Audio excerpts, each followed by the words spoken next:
afternoon, everyone. So today we will be discussing the number system. So I will be discussing the decimal to binary. Me, I will discussing binary to decimal. So, I will discuss the decimal to octal. So, kala natin ito sa sagutan. So ganito yun siya. Itong 300, ilalagay mo siya dito. Tapos, ganyan. Itong base, ilalagay mo siya dito. Katapos niyan, i-divide mo siya. Yung 300 divide 2, dito may sasagot. Dito may ilalagay yung sagot. So, 300 divide 2 is 150. Masakto lang siya, wala siyang remainder. Kasi 0 yung ilalagay natin dito. Tapos 150 divide 2 is equals to 75. Yan siya. Wala din siyang remainder, di ba? 0 ilalagay. 75 divide 2 is 37.5. So, ang mangyari, Saan natin ilalagay yung remainder? saan ilalagay yung remainder daw? Ay, dito siya.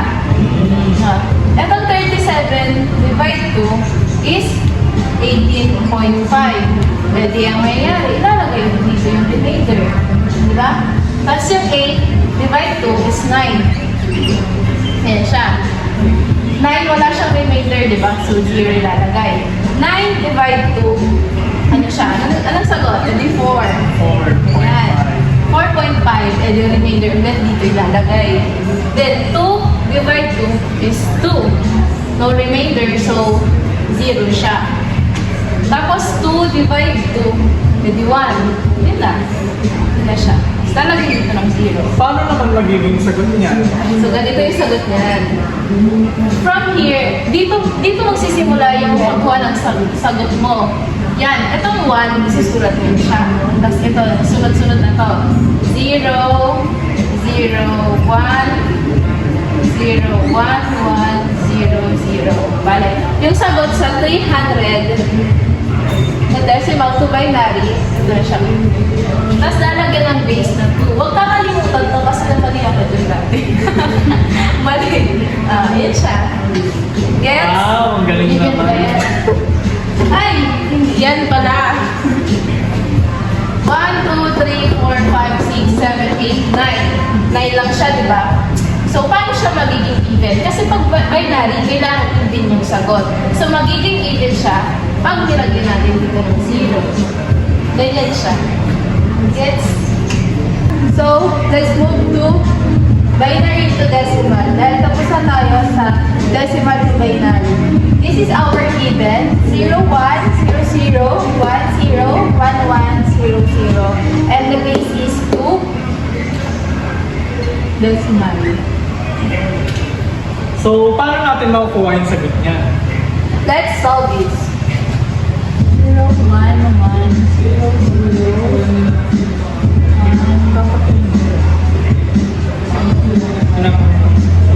So, kung nakikita nyo is 2 binary siya. So, ilalagay siya each one sa given. Then, start in 0. So on, so forth. Doon sa ibabaw ng base ng binary. So, sa pag-compute, 2 raised to 0 is 0. Ilalagay siya sa lalim ng given. Kasi yan. So, 2 raised to 1, 2. 2 raised to 2, 4. 2 raised to 3, 8.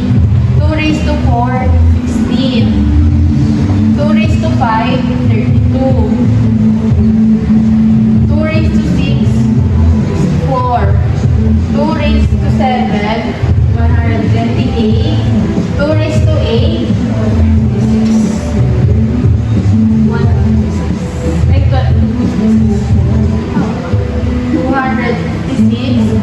And last, 2 raised to 9 is 512. So, that's 9. Multiplication.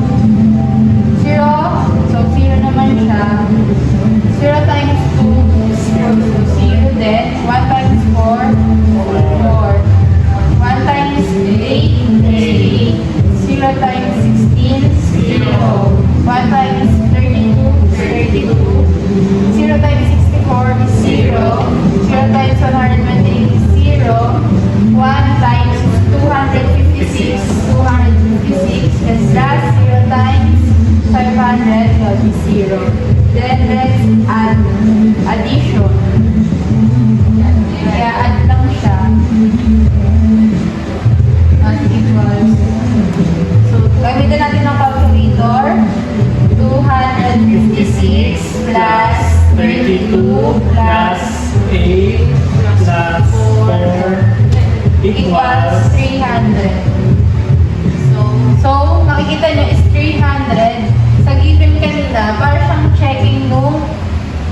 decimal to binary. Ito yung given. So, lalagyan natin siya ng 10. Base ng decimal is 10.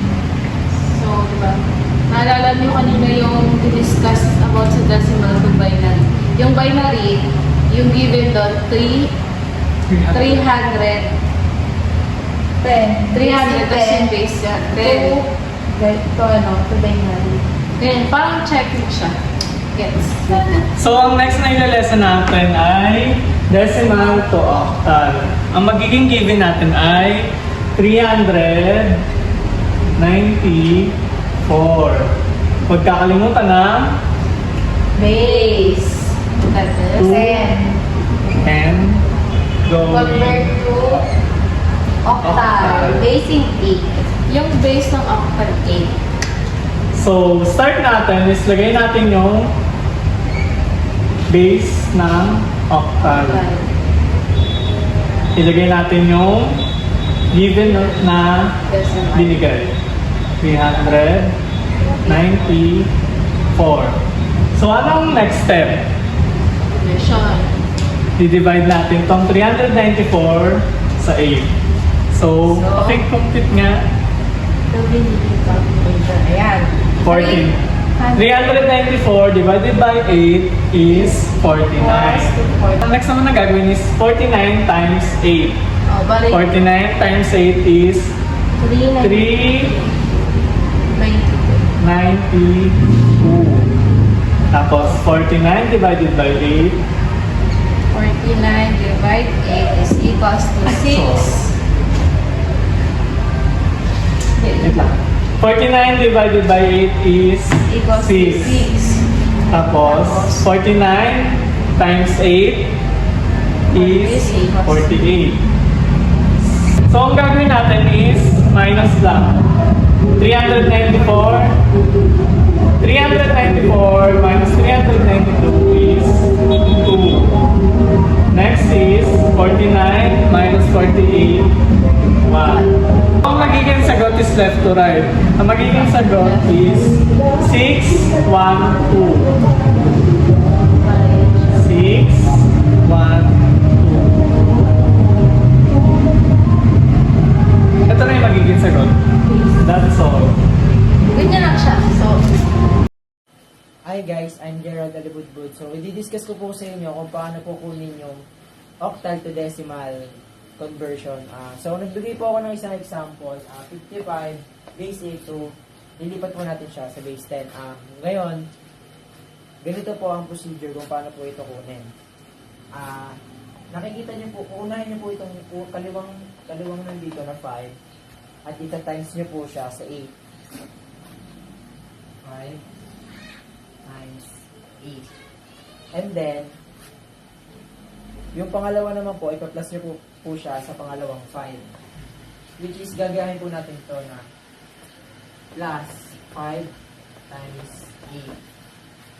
So, now, lalagyan po natin dito ng exponent na 0 to 1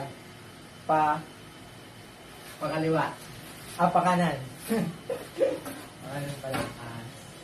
So, since una po ay 0 po ang lalagay natin na exponent. Sa pangalawang 8 naman po is 1.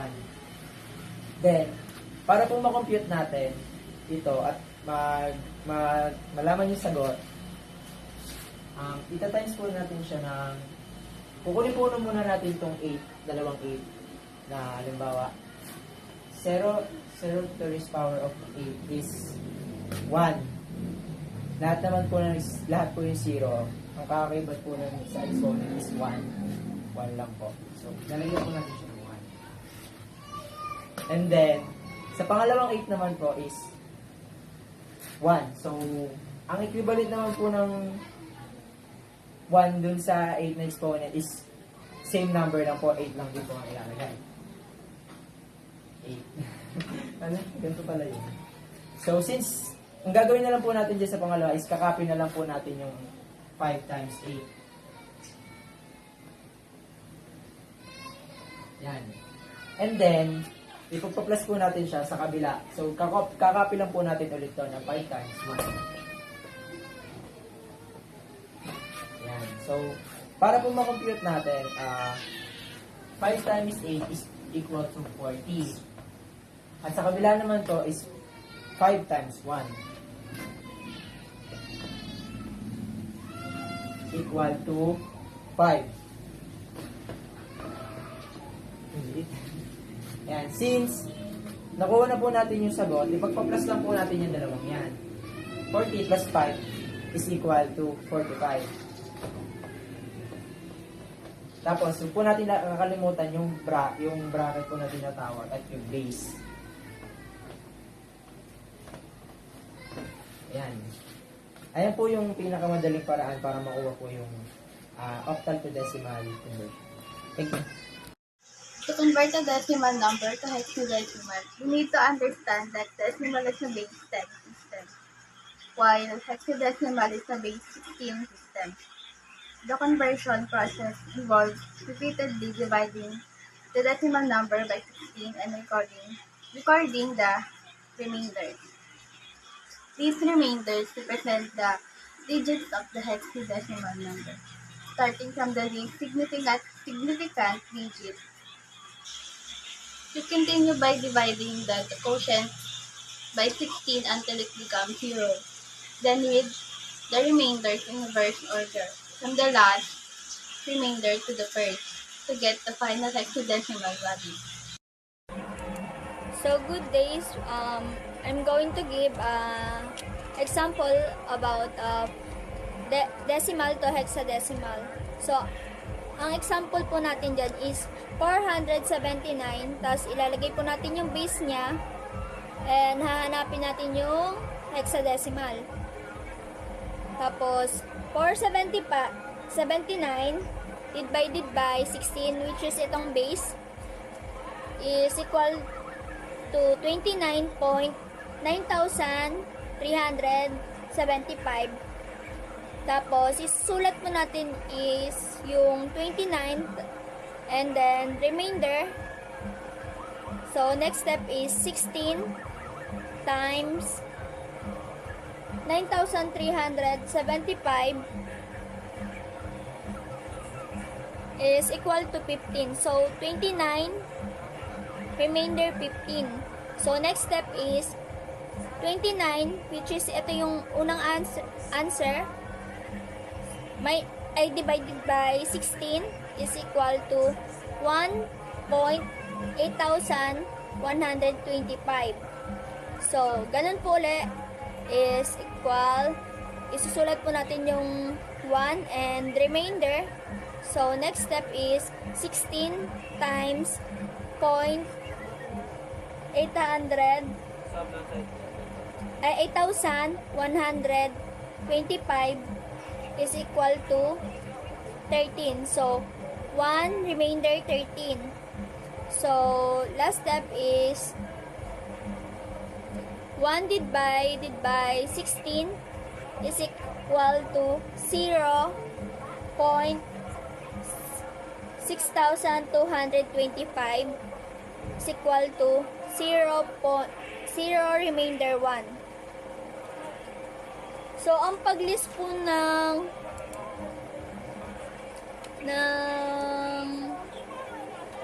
hexadecimal is ang uunahin po natin is yung most significant digit to less significant digit. So, ang 1 po is 1 pa rin po siya. Tapos, yung 13, ang hexadecimal number po niya is D. Sa 15 naman po, ang hexadecimal niya is F. So, ang answer po is 1DF. So, yun lang po. Good day everyone, my name is Christopher Martil and I will be discussing the decimal to hexadecimal. So let's proceed sa meron tayong example. So let's have an example for this one is 251. And value niya is, ang value ng decimal natin is 10. Always don't forget the value of the 10. Then sa hexadecimal naman natin is meron tayong 16. So after that, so what are we going to do? So gagawin natin, solve natin siya na decimal point na to hexadecimal. So let's proceed sa kunin natin si 16, si value ng 16. Then let's put the bar here. What do you call else? Then let's proceed sa 251. 251. Then after that, i-divide natin siya between 251 divided 16. Ang sagot natin dyan is 15. Yung value niya kasi lalagyan natin siya dito sa gilid. Kasi after that, times natin siya dito sa 15 times 16 equals to 240. Then after that, i-minus natin siya dito kay value ng 251. So 251 minus 240 equals to 11. After that, ang pagbasa ng sagot natin, kasi after that, di na natin siya pwedeng i-minus dito sa 15 kasi mas mababa na siya. So kung i-15 natin siya, equals to negative point. So after that, paano natin siya babasa natin? Diba? Left to right, as right to left. After that, ang sagot dyan is, diba? Ano natin, pinag-minus sa atin. So 1 minus 0 equals to 1. Tapos 5 minus 4 equals to 1. Then 2 minus 2 equals to 0. So hindi ko na siya nilagay kasi it values natin. So after that, ang pagbasa natin is 15, 11. So ito na tamang sagot natin. Oh, I almost forgot. Do not forget this. Always remember the value of 16. Then ang answer is 15, 11, value of 16. So, hindi nyo na-gets, let's have another example.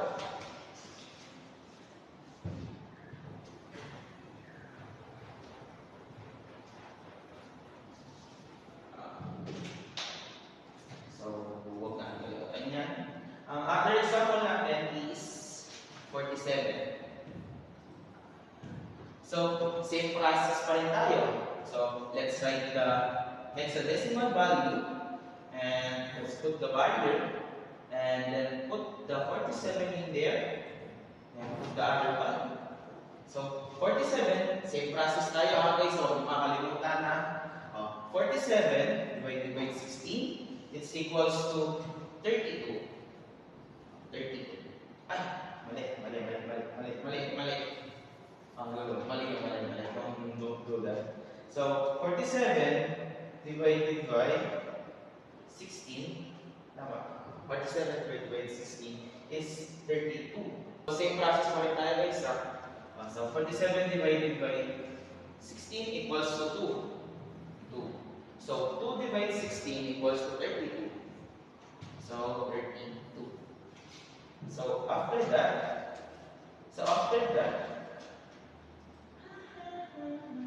same process pa rin tayo, pag-minus pa rin natin siya. So 47 divided by 32. So 47 divided by 32 is 15. 15. So, nung tama kayo, paano natin siya babasahin? So, ang tanging pagbasa dyan is lagi right to left. Right to left. Yan. So, paano siya magbasa dyan? Ang sagot is 2, 5, 2, 15. Kasi, value na siya, naka-value na siya ng 15. So, hindi mo siya pwedeng basahin na 251 kasi mamamali na. So, ang tamang sagot is 2, then the other 15. So, don't forget this again, the value of 16, the value of hexadecimal. Always remember na ilalagay yung value kapag after sagot. So, let's undergo this. Yeah, 251.